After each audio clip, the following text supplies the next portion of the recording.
Welcome to the Mint Report, our wrap-up of the day's business news. Here are the top stories. RIL shares plunge after cut in its D6 reserve estimate. Competition Commission imposes fine on 11 cement makers. And the Met Department says monsoon delays are not a worry for farming.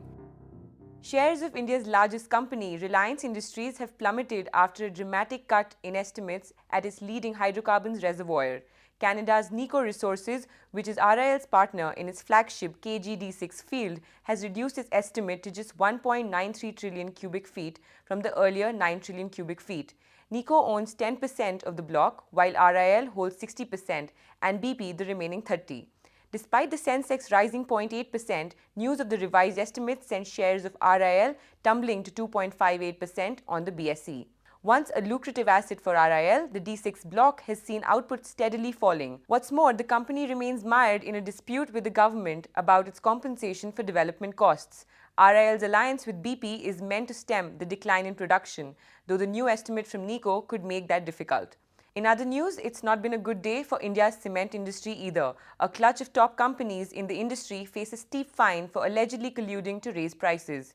The Competition Commission of India has fined 11 cement companies a total of $1.1 billion. It says they kept production artificially low to create shortages. The companies being fined include the Aditya Birla Group's Ultratech Cement, ACC, Ambuja Cement, and the Indian arm of French company Lafarge.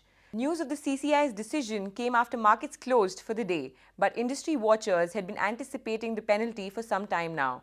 Moving on, India's monsoons seem to be going through something of a dry spell, but the Met Department says farmers need not worry yet. On Thursday, the Indian Meteorological Department said that while the monsoons were behind schedule, the delays were normal.